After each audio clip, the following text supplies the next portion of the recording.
또한 제자들에게 이르시되 어떤 부자에게 청지기가 있는데 그가 주인의 소유를 낭비한다는 말이 그 주인에게 들린지라. 주인이 그를 불러 이르되 내가 네게 대하여 들은 이 말이 어찌 됨이냐.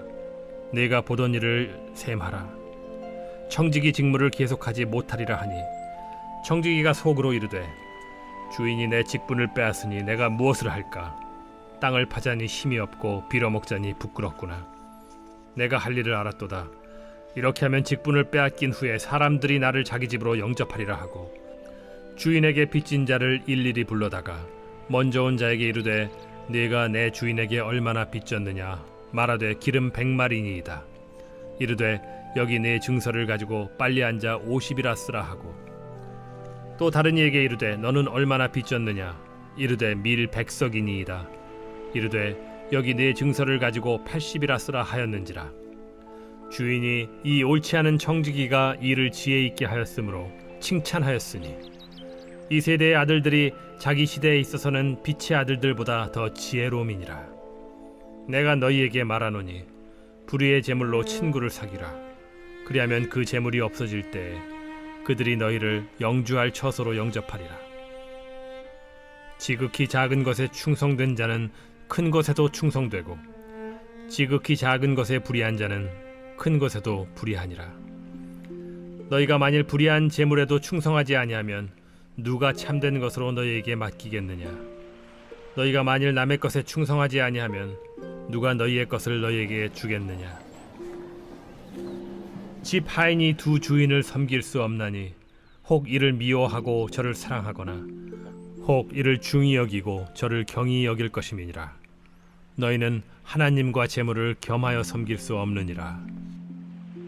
바리새인들은 돈을 좋아하는 자들이라.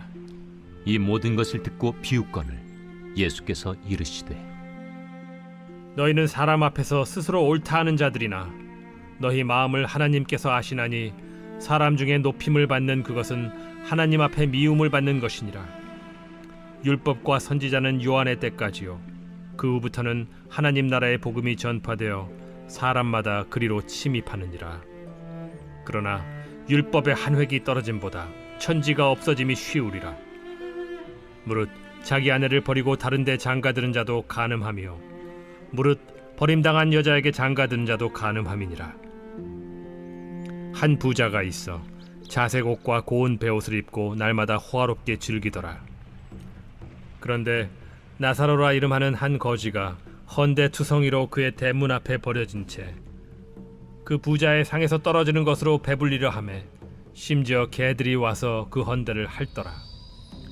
이에 그 거지가 죽어 천사들에게 받들려 아브라함의 품에 들어가고 부자도 죽어 장사되매 그가 음부에서 고통 중에 눈을 들어 멀리 아브라함과 그의 품에 있는 나사로를 보고 불러 이르되 아버지 아브라함이여 나를 긍휼히 여기사 나사로를 보내어 그 손가락 끝에 물을 찍어 내 혀를 서늘하게 하소서. 내가 이 불꽃 가운데서 괴로워하나이다. 아브라함이 이르되 예 너는 살았을 때에 좋은 것을 받았고 나사로는 고난을 받았으니 이것을 기억하라. 이제 그는 여기서 위로를 받고 너는 괴로움을 받느니라. 그뿐 아니라 너희와 우리 사이에 큰 구렁텅이가 놓여 있어 여기서 너희에게 건너가고자 하되 갈 수 없고 거기서 우리에게 건너올 수도 없게 하였느니라. 이르되 그러면 아버지여 구하노니 나사로를 내 아버지의 집에 보내소서. 내 형제 5이 있으니 그들에게 증언하게 하여 그들로 이 고통받는 곳에 오지 않게 하소서. 아브라함이 이르되 그들에게 모세와 선지자들이 있으니 그들에게 들을지니라. 이르되 그렇지 아니하니이다. 아버지 아브라함이여 만일 죽은 자에게서 그들에게 가는 자가 있으면 회개하리이다. 이르되 모세와 선지자들에게 듣지 아니하면 비록 죽은 자 가운데서 살아나는 자가 있을지라도 고난을 받지 아니하리라 하였다. 새벽 영성 기도 시간입니다. 오늘은 누가복음 16장 함께 살펴보겠습니다. 어제 살펴본 잃어버린 것들에 대한 비유를 예수님께서는 왜 말씀하셨습니까?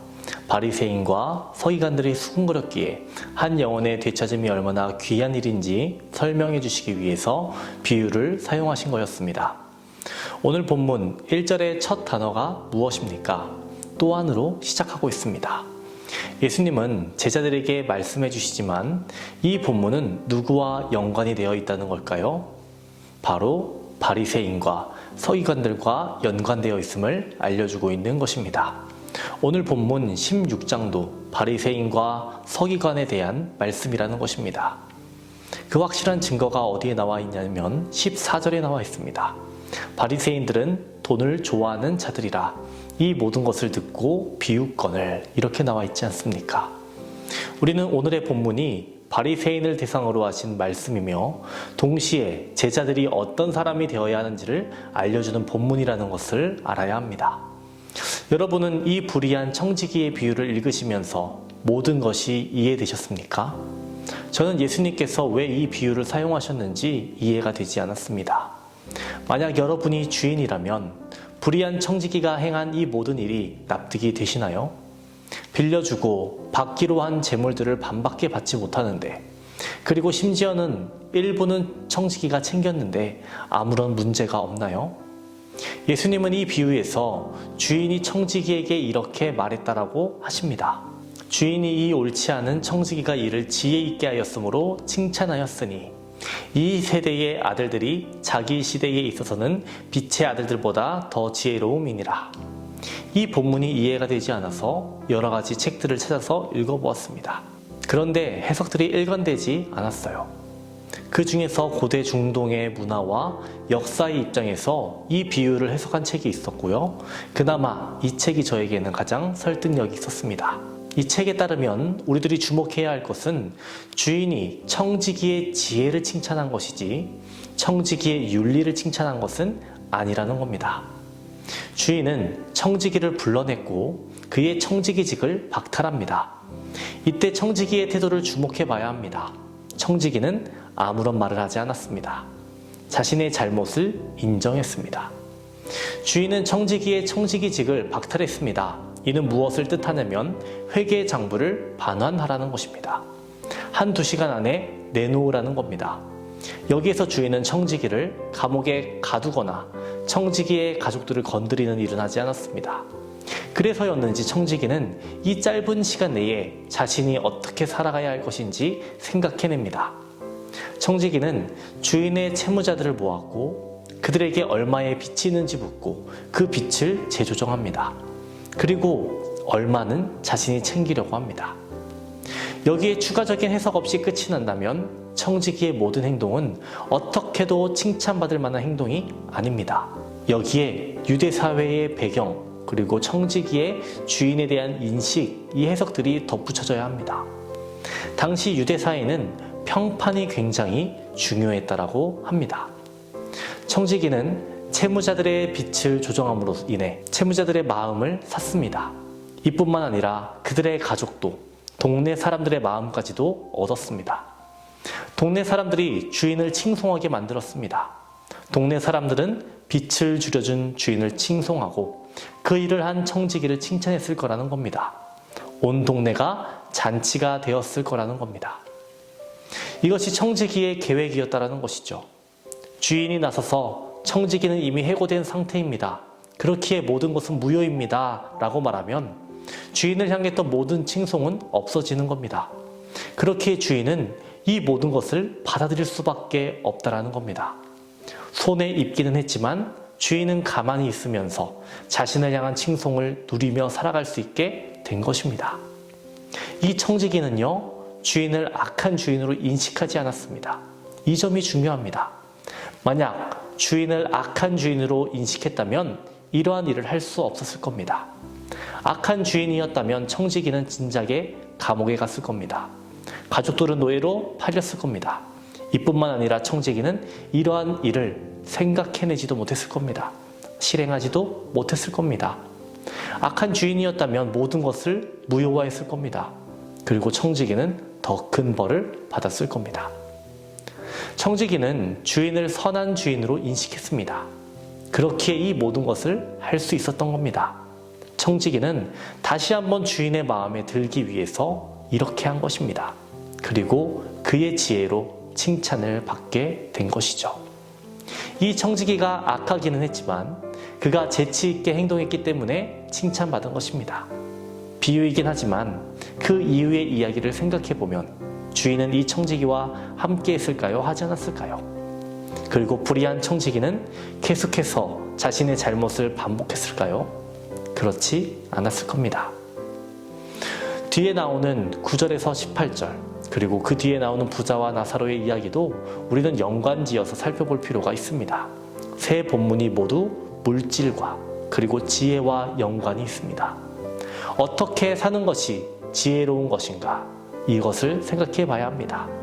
간단히 두 본문의 핵심이라고 여겨지는 부분을 읽어보겠습니다. 먼저 13절입니다. 집 하인이 두 주인을 섬길 수 없나니 혹 이를 미워하고 저를 사랑하거나 혹 이를 중히 여기고 저를 경히 여길 것임이니라. 너희는 하나님과 재물을 겸하여 섬길 수 없느니라. 또 31절입니다.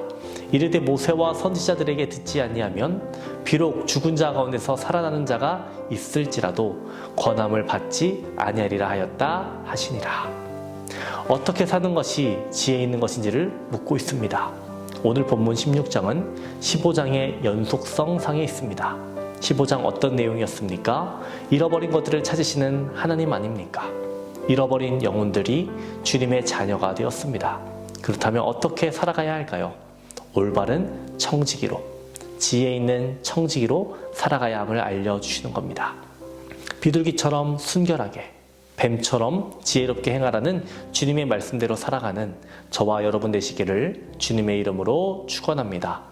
오늘은 코로나 종식을 위해 기도하겠습니다. 코로나로부터 성도들의 건강을 지켜주시기를 기도해 주시고 코로나로부터 자유하게 되고 예배의 자리에 담대히 나올 수 있기를 기도해 주시기 바랍니다. 기도하겠습니다. 우리를 거룩한 백성으로 삼아주신 하나님 아버지, 오늘 하루도 주님께서 우리를 인도하여 주시옵시고 우리에게 믿음과 능력과 지혜를 허락하여 주시옵소서. 세상이 약합니다. 세상의 문화와 가치관 가운데 넘어지지 않게 하여 주시고 분별력을 가지고 지혜롭게 헤쳐나가는 성숙한 그리스도인 되게 하여 주시옵소서. 오늘은 코로나 종식을 위해 기도합니다. 코로나로부터 성도들의 건강을 지켜주시옵소서. 예배의 자리로 나올 수 있도록 담대함 허락하여 주옵소서. 담임 목사님의 사역 가운데 성령이 함께하여 주시옵소서. 계획하시고 준비하시는 모든 사역 가운데 충만함과 풍성함 허락하여 주시옵소서. 말씀의 영을, 계시의 영을 부어주시고 말씀 선포하실 때 복음의 능력이 나타나게 하여 주시고 많은 백성들 주께 돌아오게 하여 주옵소서. 입시 중에 있는 수험생들을 위해 기도합니다. 진로의 길을 열어주시고 좋은 결과 얻게 하여 주시옵시고 믿음으로 굳게 서게 하여 주시옵소서. 대문을 위해 기도하는 성도 있습니다. 자녀를 허락하여 주시옵소서. 사고로 입원한 성도는 일으켜 주시옵소서. 투석으로 어지럼증으로 디스크로 고생하는 성도들 고쳐주시옵소서. 공황장애, 불면증, 우울증으로 고통받는 성도들 내적 치유 허락하여 주시옵소서. 평안함 허락하여 주시옵소서. 암투병 중에 있는 박재동 권사님, 유은영 권사님, 김시아 권사님, 이영숙 권사님, 오유미 성도님, 박서연 청년, 유규민 청년에게 주님의 보혈로 덮어주시옵시고 주께서 힘을 더하여 주시옵소서. 암세포가 제거되고 재발되지 않도록 하여 주시옵소서. 연로하신 장로님, 권사님, 집사님들 추운 날씨 속에서도 건강케 하여 주시고 병상에 눕지 않고 마지막 날까지 걸을 수 있는 은혜를 허락하여 주시옵소서. 우리의 지혜자 되시는 예수님의 이름으로 기도합니다. 아멘.